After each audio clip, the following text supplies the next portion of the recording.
pivot is the word of the year. We all are shifting. Our identities are changing. We will not come out of this year the same way that we went into it. And so what we are holding in our hearts today is likely the thing we need to pivot into. Now, I've watched so many people transform as part of my job, like Dean said, I have a Golden podcast, I teach different courses. I have been able to watch people's transformations. There is nothing better when you go online and you see this before picture and this after picture and you say, wow, look at that transformation. We don't realize it when we're hustling our way through 2020, but we are moving into that after version of ourselves. And this is your full invitation to accept that that is happening. So when we worry about what people will think, we are holding ourselves back because we are holding that passion so close to our heart. I want to know, how many of you today, you feel like you are known for this one thing? Like when someone talks about Bailey, they're like, Bailey's a great mom. Or Fabian, they're saying, Fabian is this incredible doctor. Connie is this attorney. And we have these titles, right? We love to put people in boxes. My gosh, this culture just loves to try to shimmy ourselves into boxes because we want these titles. They don't help communicate who we are, but they don't ever give the depth of our souls. And so when we start to think about pivoting, I want for you to first ask yourself about your passion. What do you find yourself Googling the wee hours in the morning? What do you find yourself consuming books on over and over and over again to learn? Where do you find yourself in the forum looking for answers? I want to go back to the part of my story when we were going through our miscarriages. Now, I am not a fertility specialist by any means, but when life threw me that mess, I was convinced that I could turn it into a message. And so I found myself Googling all these health things. I found myself figuring out, how can I get this dream of becoming a mother? And I realized I am passionate about this, right? Doesn't mean I'm an expert. It doesn't mean I went to 9 years of medical school to learn this, but I am passionate about this. And I want to start sharing what I'm learning with the world. If you go into my Instagram, my handle is Jenna Kutcher, you will see every single thing I'm talking about today. If you scroll back, you'll see my life as a wedding photographer. You'll see my journey to become a mother. You'll see my beautiful baby girl. I have never hid the mess because I always knew that that mess could become part of the message. That's part of that transformation. Now, what I've found in life is how many of us, we get this new idea, this new passion, we're excited, we're here today, we're going to pivot, and we're just going to wait to rebuild that pivot until we have it perfected. How many of you are guilty of that? Where you're like, I'm going to wait, and then when it is perfect, then the world will know it happened. Did you know that you will inspire people so much more when you show up in your messy middle than when you reveal yourself when you're fully complete? Because guess what? You're never going to be ready. It's never going to be perfect. And you will never step into your potential because you are waiting for perfection. When we show up and let people into that messy middle, and when we clothe ourselves in identity, and when we start to share these passions with the world, people will start to pay attention. So if you raised your hand and you said, oh my gosh, yes, I'm known for this one thing, I want to remind you, you are a multi-dimensional human being. You are allowed to pursue more than one passion. You own so much more than just one title or one thing. When I left wedding photography, I was really afraid of losing that piece of my identity. I mean, I had become known as this photographer, and I dreaded, what will people think? What are they gonna think? Is Jenna going off the deep end? Did Jenna's business fail? What are they gonna wonder? And you want to know what happened?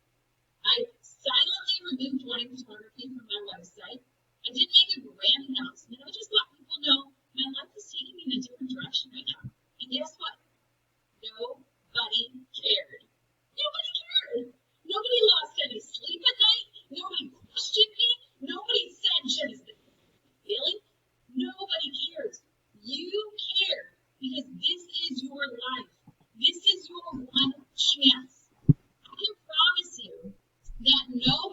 is losing sleep over you holding yourselves back from pursuing these passions like you are.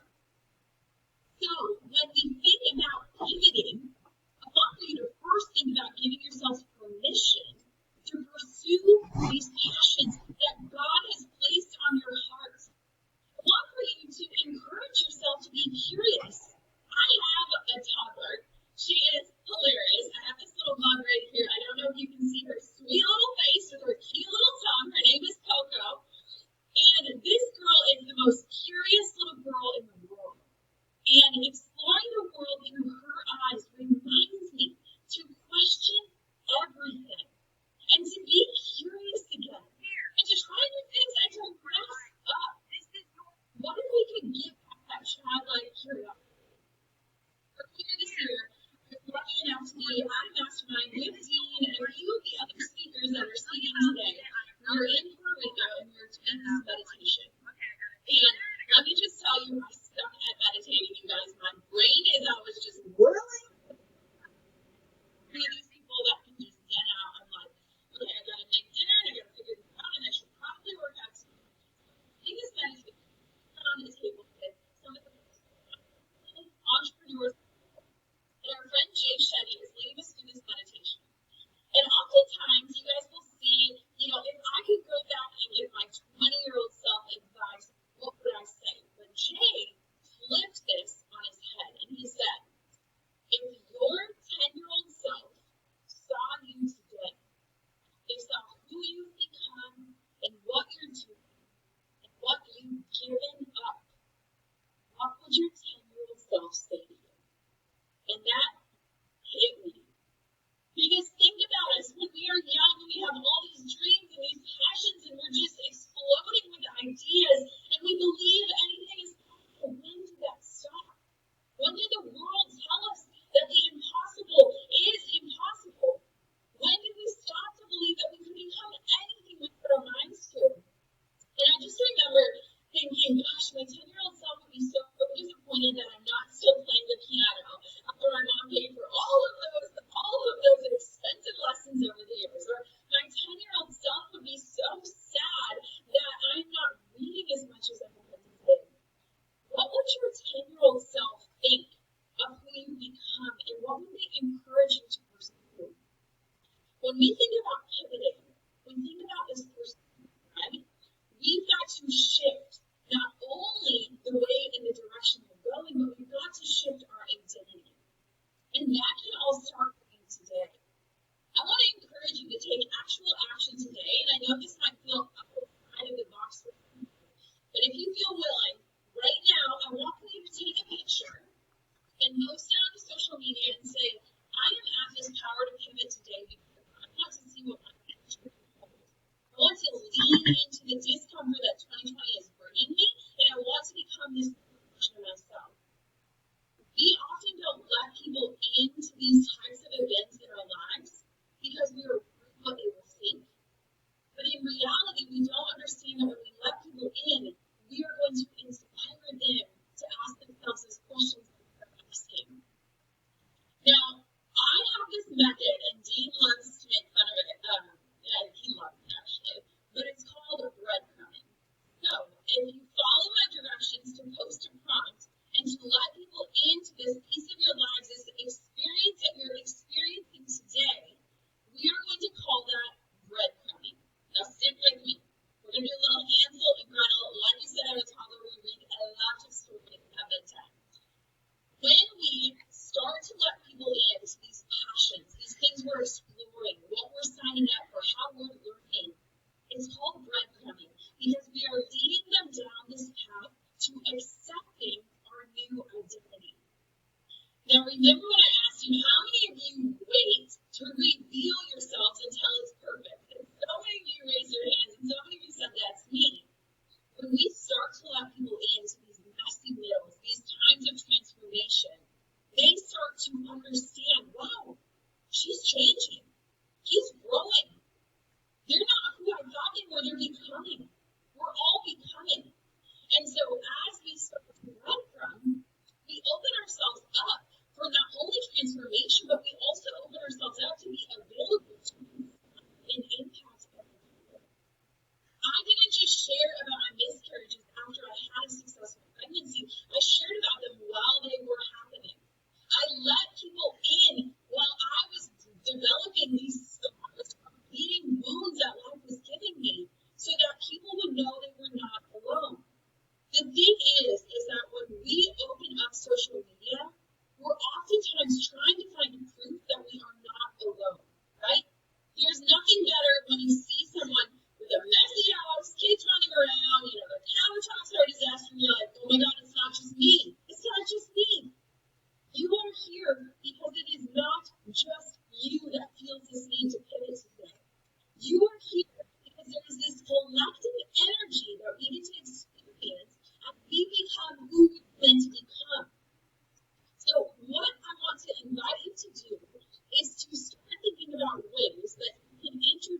beginning of this training, I said that one of the things that I value the most is connection.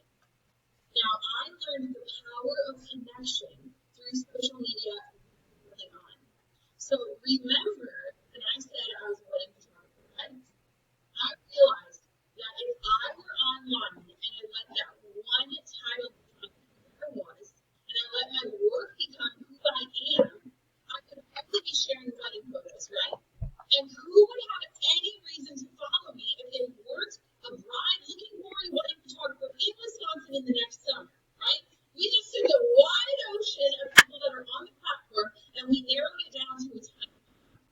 Unless somebody was looking for exactly what I had to sell, there was zero reason to follow me. We do this to ourselves on social media when we only post about the things that we've been known for.